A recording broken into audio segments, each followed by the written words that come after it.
আসসালামু আলাইকুম প্রিয় বন্ধু শরীফ, আপনাদের সামনে কিছু একটা প্রসঙ্গ নিয়ে আসলাম।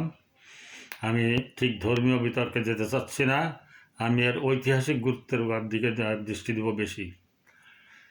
আজ মানে 25শে ডিসেম্বর রাত, অর্থাৎ আগামীকাল 25শে ডিসেম্বর বড়দিন। খ্রিস্টান ধর্মাবলম্বীরা এই দিনটাকে খুব ঘটা করে পালন করেন বড়দিন হিসাবে। তাদের যুক্তি যে এই দিন যীশুখ্রিস্ট জন্মগ্রহণ করেছিলেন। কিন্তু আমাদের কাছে যীশুখ্রিস্ট কম গুরুত্বপূর্ণ নয়, কারণ ঈসা আলাইহিসসালাম তো ওনার পুরাণের ভিতরে অনেকবার তার নাম উচ্চারিত হয়েছে। মুহাম্মদ সাল্লাল্লাহু আলাইহি ওয়াসাল্লামের নাম মাত্র 3বার মনে হয় উচ্চারিত হয়েছে, আর ঈসা আলাইহিসসালাম এবং মুসা আলাইহিসসালামের নামই বেশি দেখা যায়। তো আমি যাই হোক অর্থসহই পড়ি, তা আমার কিছু কথাবার্তা আমি বলতে পারবো না, আমি ইসলামী পণ্ডিত নই, ওইভাবে আপনার সঙ্গে বর্ণনা করতে পারবো না। তবে কোরআনে ঈসা আলাইহিসসালাম এবং মুসা আলাইহিসসালামের কথাই বেশি আলোচিত হয়, আছে, উল্লেখিত আছে। অন্যান্য নবীদেরও আছে, কিছু লোক সব নবীর নাই। তো এই অবস্থায় যে বড়দিন, তো ঈসা আলাইহিসসালামের এটা জন্মদিন হিসাবে বা যিশু মসিহের জন্মদিন হিসাবে 25শে ডিসেম্বর পালন করা হয়, কিন্তু এর কোনো সুনির্দিষ্ট তারিখ নাই ওনার। খ্রিস্টান ধর্মের সবচেয়ে বড় পণ্ডিত বলে যাকে ধরা হয় পোপ বেনেডিক্ট, ওনার কিতাবটার নাম আমার মনে নাই এই মুহূর্তে, তা উনি লিখে গেছেন তার কিতাবে যে যীশু খ্রিস্টের জন্ম 25শে ডিসেম্বর, এটা সম্পূর্ণ ভুল তথ্য বা মিথ্যা কথা। তো হতে পারে, যাই হোক। তা উনি যেহেতু বলছেন যে এটা ঠিক না, হয়তো ঠিক না বা কি, উনি সেটা তারাই বিচার করুন। এই ভ্রান্তি বা বিতর্কিত বিষয় নিয়ে আমি কথা বলতে চাচ্ছি না ঠিক এইভাবে, এবং কাউকে ছোট করার জন্য না। তারপরও ঈসা আলাইহিসসালামের জন্মের পর প্রায় 300 বছরের ভিতরেও কোনো খ্রিস্টান এই 25শে ডিসেম্বরকে বড়দিন হিসাবে পালন করেননি। কিন্তু আরেকটা কথা, ডিসেম্বর মাসের দিন সবচেয়ে ছোট, তবুও 25শে ডিসেম্বরকে বড়দিন কেন বলা হয়?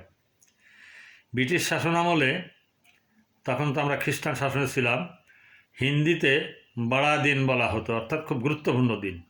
সে বড়া দিনের আস্তে আস্তে বাংলায় এসে বড়দিন হয়ে গেছে। তো আগামীকাল খুব ঘটা করে সবাই পালন করবে, অনেকে শুভেচ্ছা জানাবেন, আমাদের মুসলমান ভাই বোনেরাও জানাবেন শুভেচ্ছা। কিন্তু আসলে এটা আমাদের ধর্মেও আছে, রাসূল সাল্লাল্লাহু আলাইহি ওয়াসাল্লামের জন্মদিন নিয়ে যে ঈদে মিলাদুন্নবী বা এগুলো আজকাল ইসলামী পণ্ডিতরা বলছেন এটা বেদাত, এটা করা উচিত না। যেহেতু আমাদের নিজেদেরই নবীরই করা উচিত না, সেহেতু আমি বলবো যে এই শুভেচ্ছা এভাবে জানানোটা আমাদের জন্য বোধহয় সঠিক না। আমরা শৈশব কৈশোরে দেখছি খুব ঘটা করে পালন করা হতো, গরু জবাই করা হতো, নানান রকম মিলাদ, উৎসব, ওয়াজ, নসিহত, অনেক কিছু হতো। তো এখন অনেক জায়গায় বন্ধ হয়েছে এটা। তা আধুনিক ইসলামী পণ্ডিতরা সঠিক ব্যাখ্যা আনতে পারতেছেন আমাদের সামনে। তো এই জন্য আমি বলতে চাচ্ছি যে আপনারা কি করবেন সেটা একান্তই আপনাদের ব্যাপার। তবে আমার কাছে ঠিক এইরকম বিষয় মনে হচ্ছে না এতটা গুরুত্বপূর্ণ। কিন্তু ঈসা আলাইহিসসালামকে আমরা অস্বীকার তো অবশ্যই করব না। তিনি আল্লাহর একজন গুরুত্বপূর্ণ রাসূল, এবং তিনি আসছিলেন শুধুমাত্র বনী ইসরাইলের জন্য। বনী ইসরাইলের জন্য ঈসা আলাইহিসসালামের জন্ম হয়েছিল। তো সেটা কালক্রমে তাদের চেষ্টায় বিস্তৃতি লাভ করে এখন 1 নম্বর সংখ্যাগরিষ্ঠ ধর্মে পরিণত হয়েছে।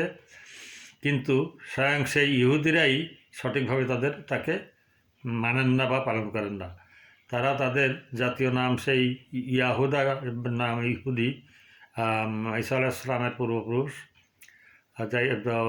মানে ওই দাউদ আলাইহিসসালাম, মুসা আলাইহিসসালামের থেকেই, সেই ইয়াহুদা থেকেই তারা ইহুদি। তো অনেক বিতর্ক আছে, এগুলো নিয়ে কথা বলতে গেলে আসলে বিতর্কিত হতে হবে, আমি বলবো না। তা আমার মনে হয় যে এই শুভেচ্ছা জানানো, যেহেতু আমাদের নিজেদেরই রাসূল সাল্লাল্লাহু আলাইহি ওয়াসাল্লামের ওই দিনটা পালন করা নিয়ে ইদানিং বিতর্ক শুরু হয়েছে। এটা পালন করা এভাবে ঠিক না। তাই আমরা মনে হয় একটু ভাবা উচিত এই বিষয়ে। তো সবাই জন্য শুভকামনা থাকলো। আর আল্লাহ ঈসা আলাইহিসসালামের উপর শান্তি বর্ষণ করুন। এটা আজকে এখন না, নাম নিতে গেলেই আলাইহিসসালাম বলতে হয় যে কোনো নবীর, সেই হিসাবেই। তা আশা করি আমি কি বলতে চাচ্ছিলাম বুঝছেন, কিন্তু বিস্তারিত এর থেকে বেশি উল্লেখ করব না, কেননা ধর্মীয় বিষয় নিয়ে বিতর্কিত আমি যেতে রাজি না। ধন্যবাদ সবাইকে।